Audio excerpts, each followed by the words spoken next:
તો બનાસકાંઠા લોકસભા બેઠક પર ટિકિટ માટે પાટણના સાંસદ લીલાધર વાઘેલાએ દાવેદારી કરી છે। આ મામલે તેમણે સીએમ રૂપાણીને પત્ર લખ્યો છે। તેમણે પત્ર લખીને 2014માં હરિભાઈ ચૌધરી સાથે થયેલી સીટ ફાળવણીનું વચન યાદ કરાવ્યું છે। તેમણે પત્રમાં રજૂઆત કરી છે કે હરિભાઈ ચૌધરીએ 2014માં સાંસદ લીલાધર વાઘેલાને 2019માં બનાસકાંઠા સીટ પર ટેકો આપવા વચન આપ્યું હતું। ત્યારે આ વચનનો ઉલ્લેખ કરીને લીલાધર વાઘેલાએ બનાસકાંઠા બેઠક પર પોતાનો દાવો રજૂ કર્યો છે।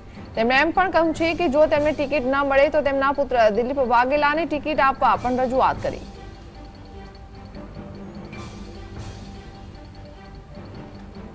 આ વિશે વધુ માહિતી આપી રહ્યા છે મારા સંવાદદાતા અતુલ।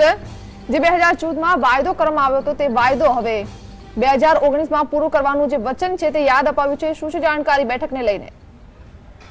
ચોક્કસીના જે પ્રકારે બનાસકાંઠાની લોકસભાની સીટ છે અને તેને લઈને જે પાટણના અત્યારે જે સાંસદ છે લીલાધર વાઘેલા તેમને દાવેદારી કરી છે અને જે વર્તમાન સાંસદ છે હરિભાઈ ચૌધરી તેમને પણ દાવેદારી કરી છે કે બનાસકાંઠા જે લોકસભાની સીટ હતી તે 2014માં જે લીલાધર વાઘેલાને આપવાનું કમિટમેન્ટ હતું, પરંતુ જે ભાજપનું સંગઠન હોય તેમની જે મધ્યસ્થીથી હરિભાઈ અને લીલાધર વાઘેલા વચ્ચે મધ્યસ્થી થઈ હતી અને હરિભાઈ ચૌધરીએ લીલાધર વાઘેલાને 2019ની લોકસભાની બનાસકાંઠાની સીટ માટેનું વચન આપ્યું હતું।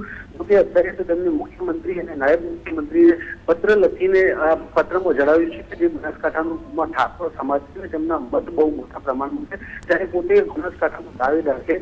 તેમને 2014માં વચન આપ્યું હતું અને જો તેમને નહીં તો તેમના પુત્રને પણ ટિકિટ આપવામાં આવે।